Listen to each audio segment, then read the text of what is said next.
Discussing a loaded Red Raider running backs room, including one wild card name you didn't see coming thrown into the mix.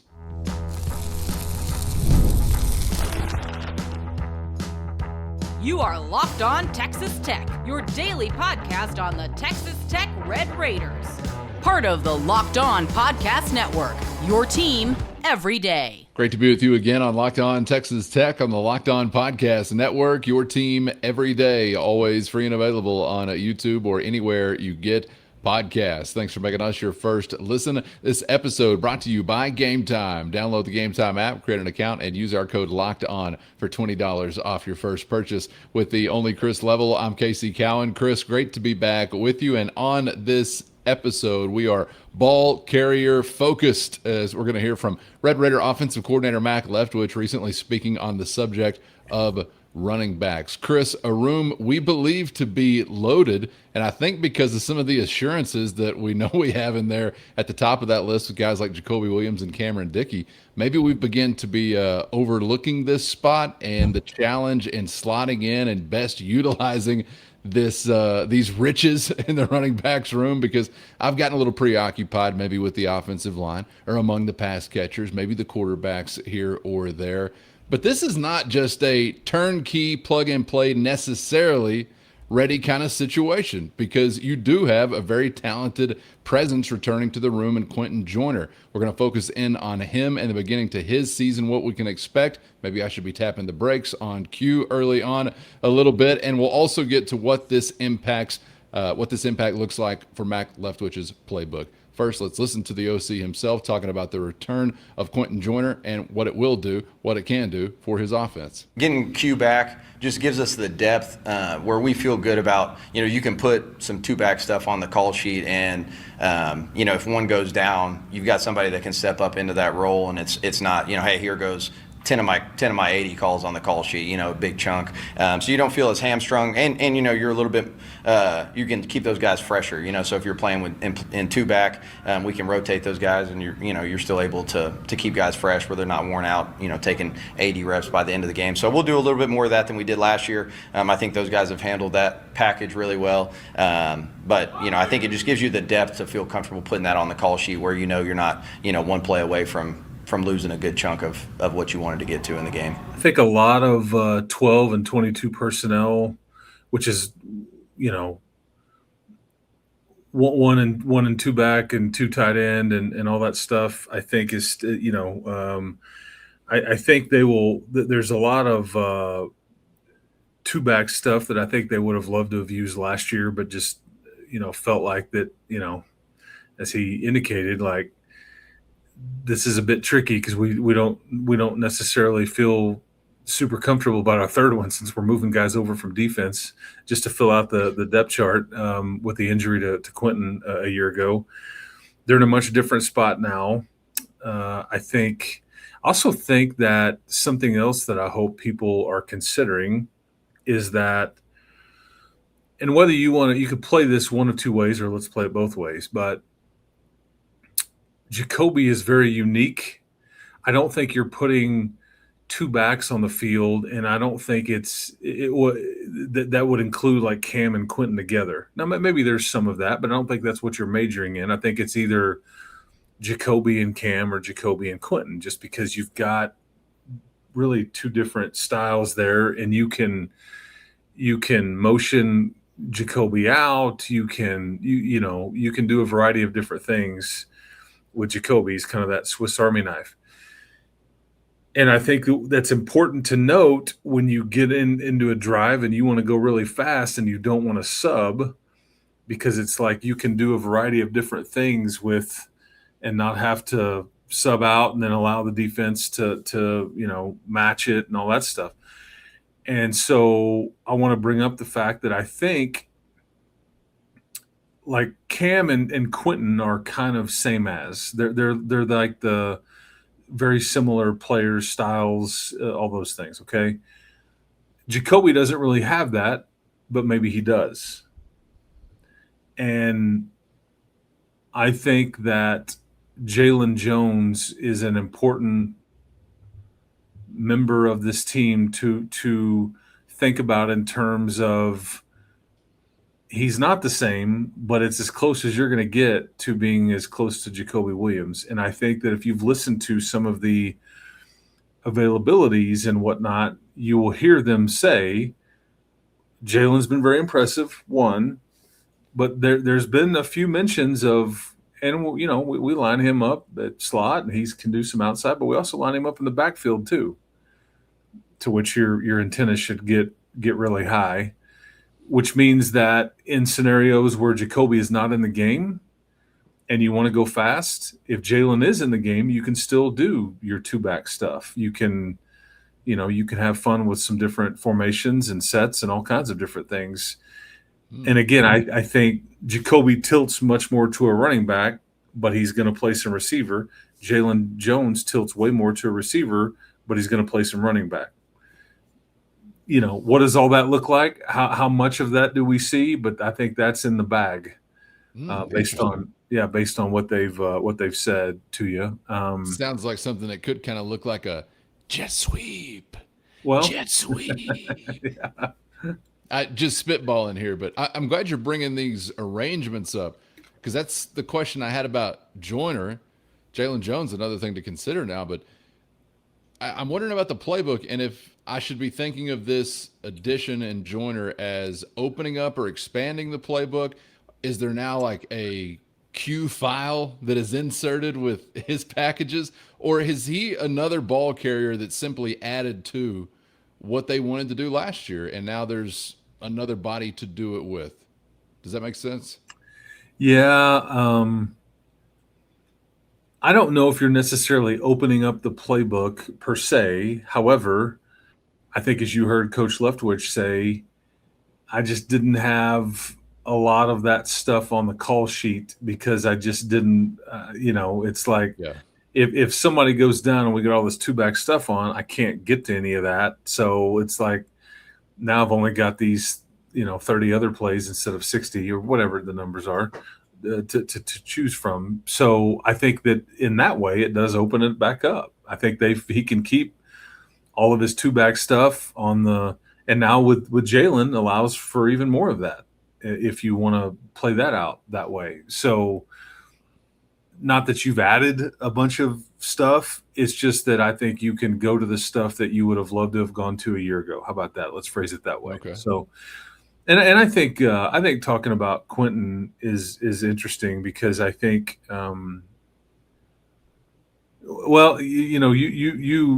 asked, or we were talking before we started recording about should you tap the brakes a little bit.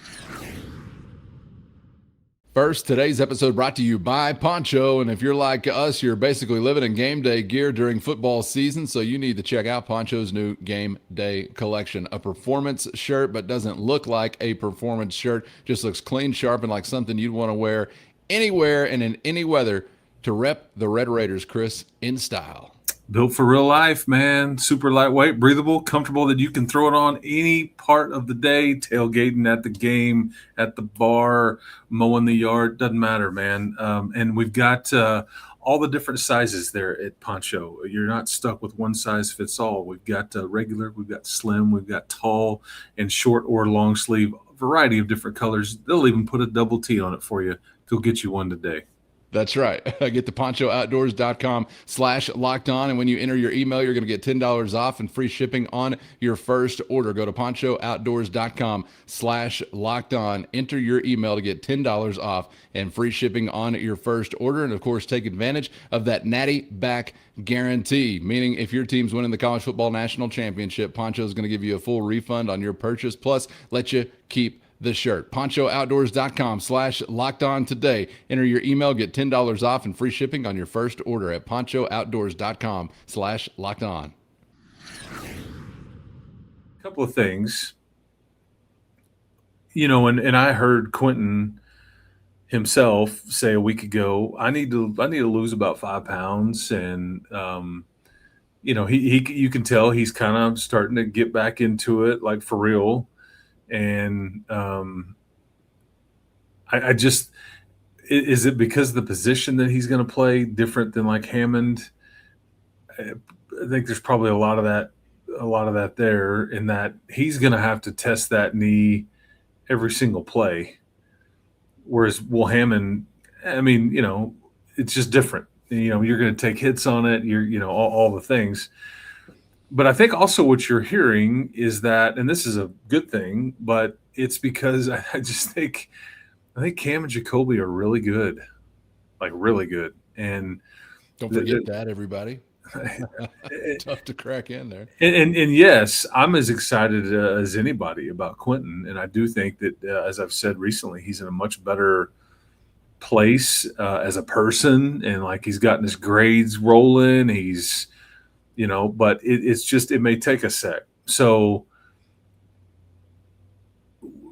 people will want to be quick to judge him based on what we first see.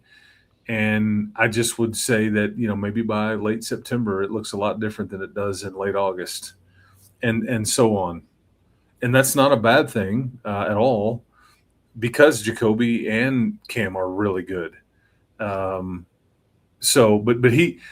Quentin is one of a few players that, like, I'll be very curious just to see what it looks like in the opener, because of what we're sitting here talking about, because we may be reading too much into it, but I do think maybe, it's like you've kind of got your foot nudged on the brake. You didn't press it, but you just kind of slowed it down just a bit but we always knew this was likely going to be I don't know if the right way to phrase it is like phasing him in or whatever, but I think you wanted to be careful with him, and I'm sure that they've been careful with him in August. So,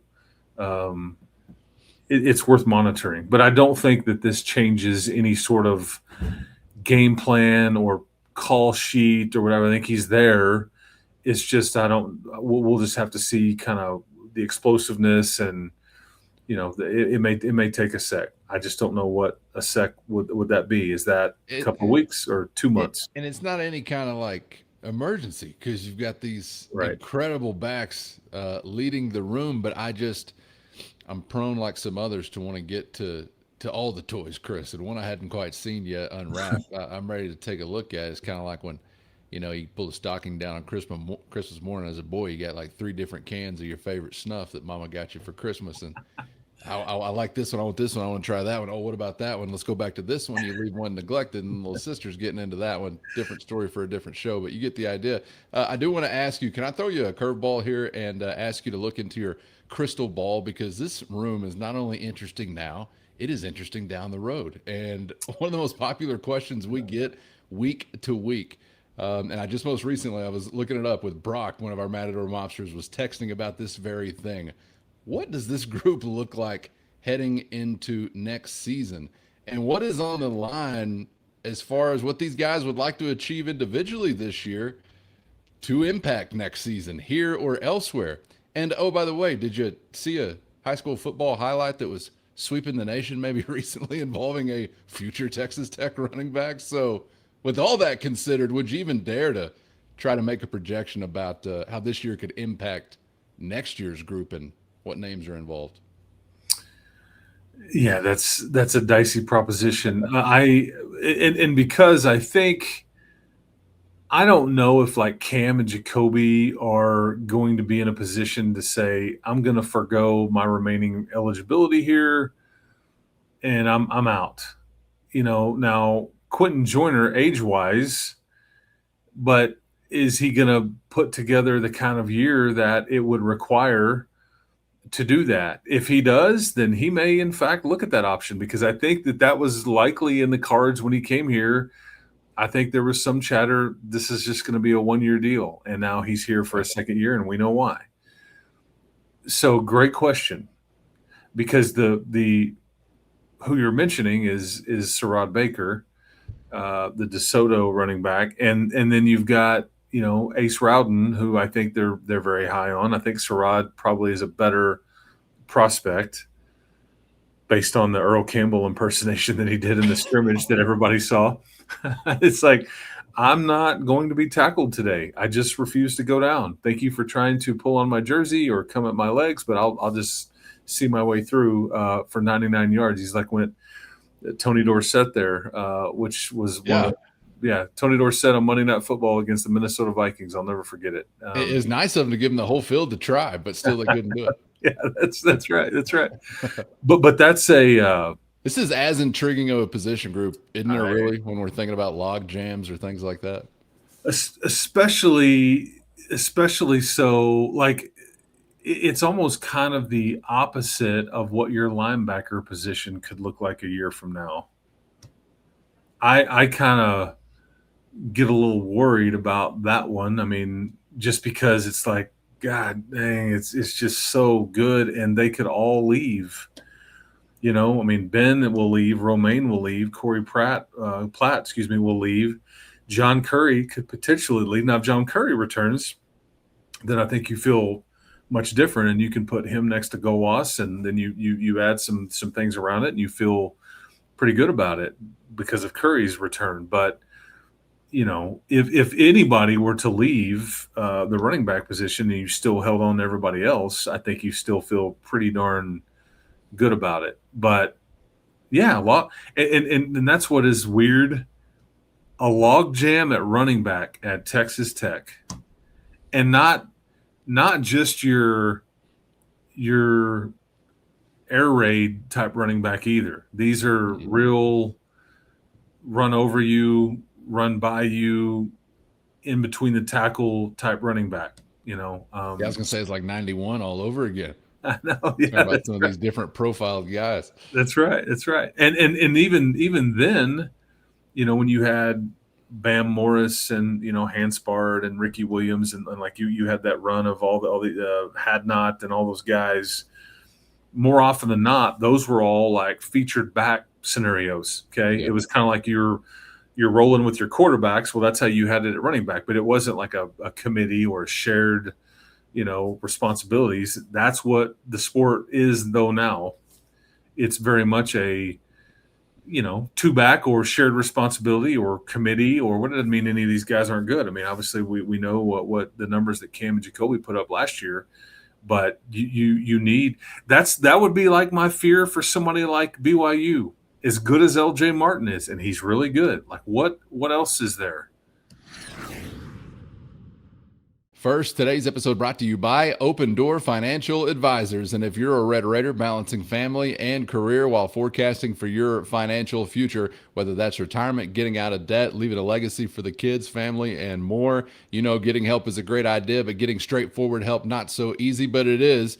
When you give our friends a call at Open Door Financial Advisors, Chris, we're talking about Red Raiders helping Red Raiders. Offered up without further comment, but from the YouTube comments, go find it. It's there. I contacted Derek Finley based on you guys' recommendation. He has been super helpful, very easy to work with. Chris and Casey were right. He's a great guy, definitely a Red Raider, a great one, as a matter of fact. Let the man help you. If you want peace of mind, if you got a little bit and you're trying to save, if you got a lot, you're trying to figure out how to maneuver your way through the rest of your life, man, to get yourself some peace of mind, contact the man. He's a Red Raider looking to help other Red Raiders. Take it from our YouTube commenter right there, man. He will do it. Good people. That's exactly right. OpenDoorFA.com. They're going to work on a subscription-based fee-only model. That means they're never earning commissions on products they sell you. No hidden agendas, no investment minimums, only straightforward advice. So whether you're looking to organize investments, crush debt, or build a legacy that goes beyond money for your family, they're ready to help your family, and they're helping families of all needs and resource levels, all while living by West Texas values of truth and grit. So if you're ready to work toward your big horizon, visit OpenDoorFA.com. OpenDoorFA.com to connect with Open Door Financial Advisors, honest guidance for Red Raider families who want to take care of what matters most. Somebody like BYU, as good as LJ Martin is, and he's really good. Like what else is there? If he goes down or he's compromised, like are they anywhere near the same team? You would still be. Yeah, and it's fun. Yeah, I was going to say it's fun not only to think about that week to week, Chris, but quarter to quarter. Hey, you want some fresh legs in the fourth? How about this guy you hadn't seen in 30 minutes? Oh, how about this guy you hadn't seen? I mean. And people like that's what else. And we'll try to, the opener will happen a week from Saturday, and we'll dive into it. We'll digest it. We'll look at everything we can imagine because it's all we'll have. and you'll look up the carries or the targets for receivers and all these things. What you're going to hear, though, from Garrett McGuire and from Mac is that as it relates to running back, it's kind of a hot hand theory. I mean, they're just, if somebody gets hot, they're going to keep feeding them, and they're not going to sub somebody in intentionally just because of the fresh leg thing. Now, if the game gets lopsided and all that, then that's different. But I'm saying in a competitive game, it's not going to be intentional. Like, we're going to play all these guys equally so we can be fair. No, I think if somebody is in there and it's not really working, that's, how you're going to get tapped on the shoulder. Hey, let's see what the other guy can do. So that's also what's fascinating, because we haven't really lived that. You haven't been afforded that luxury in recent years to have as many pieces to where you can roll with the hot hand. I really feel like that is something that made the difference for you last year. If you wanted to look a little further into the offensive effort, I think you'd find a lot of weeks where the first hour and a half, couple hours, 2.5, 3/4 of a ball game, not just on easy street, you may wind up with a wider margin, but a lot of times your ball carriers were punishing people as you rolled down the stretch. Didn't always resemble something road grading-ish. But Chris, I said it after the game in Houston against a defense that had given you a hard time a lot of that day.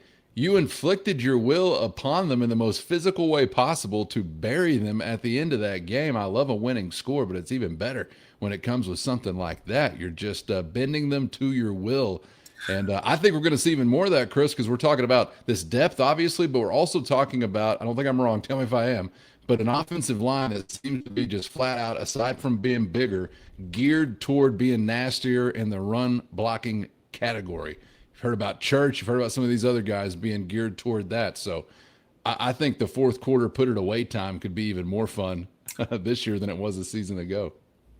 Yeah, because I was just there thinking in recent years, I mean, the closest to ride the hot hand, but you just really had the two options was Sir Roderick Thompson and Taj Brooks. Yeah. When you had those guys here, and it was like, okay, who's the starter? And there wasn't a ton at the time where you were utilizing both on the field at the same time, but they tag teamed it quite a bit. They were kind of the road warriors with the spiked shoulder pads and everything. It was good. I don't know where Paul Ellering was, but still that was a heck of a duo. Those were just two guys that would punish you and do all the things. They just neither could really run away from you, and like take it 80 yards and see you later. This trio, I think, certainly can. But a lot of times you weren't built to put a game away. You were trying to go take the game. The situation that's true. didn't afford you in the fourth quarter to be doing that. I do, to your point, I remember you having – there was some years ago when you kind of featured QB power with Tyler Shuck to get out of games, just milk it, and it worked. Very nerve-wrackingly so one night in Ames, Iowa. Yeah. Yes. The Cyclones. And Taj Brooks was the ultimate closer. Oh, yeah. Yeah, I mean, you could just we just need a couple of first downs, man. Can you make that happen? UCF. Remember the finish to UCF in Lubbock a couple of years ago? I do. Punishing. Yes. And so ideally, yeah. And that's what's, that's more of a Cam and probably Quentin job, I would think. And so it just seems like there's a lot of buttons to push, with your ability to run it, whether it's in between the 20s or in the red zone or early in the game or late in the game. And you hope you're good at all of it. You hope you can call what you want when you want and be successful with it. And, with its personnel, hey, man, go close this thing out. I got you. And you can get it done. So that's ideally the goal, because it's all there. If everybody's healthy, it's all there. And I just think that people need to pay attention to the Jalen Jones in the backfield component. If for whatever reason you hit a big play and Leftwich wants to go fast and Jalen Jones is lined up in the backfield, don't be surprised. I'm scribbling furiously at that note. That's not a name I anticipated being a part of our running backs conversation today, but glad you mentioned that and something to be on the lookout for. We're well practiced in following and rooting for teams who could have great offensive success and feel like you're controlling a day and then you lose a game somehow. And a lot of times that's based in the inability to physically punish somebody with a run game in the fourth quarter and put the game away and control the clock, control the possession of the ball, and all those things, which Texas Tech seems like in many recent years they've been trending toward a team that looks just like that. I think this year could be the best yet in that category. So hopefully you're taking care of the first 3 quarters worth of work to put yourself in that position in the fourth. We'll see if you can. Chris, this is going to be fun to talk about all year long. One of the best groups that we've seen come through in quite some time. So looking forward to plenty more on this subject and plenty more to come this week as we are ramping up to a honest to goodness game week. And then we imagine honest to goodness football to follow. So going to be here soon. Appreciate the time as always. We'll see you for the next one. Back to toting the rock in Lubbock, Texas, man. Doesn't get any better than that, man. Run the damn ball. Exclamation mark. In the words of the First Lady of Texas Tech football, of course. Yes. Yes, sir. That sentiment rings true eternally. All right. Appreciate you, Chris, and appreciate everybody for being out there joining us once again. Get subscribed on YouTube or anywhere you get podcasts so you never miss an episode. And if you never miss an episode, you're what the Everydayer Club is built for. So get your everyday Locked On Texas Tech fix, ad-free, and more. It's linked in our show notes. You can start a free trial today. Also linked in the show notes, a free 14-day trial to try on the Matador Mob, your direct line to Chris and myself with one-on-one text sent straight to your phone. For those of you watching via video, we send you to the first ever 24/7 National Locked On Podcast Network YouTube channel. If you're listening via podcast, make sure you make your second listen Locked On College Football. For Chris, I'm Casey. Thanks as always for the time, and we hope to see you back for the next round on Locked On Texas Tech.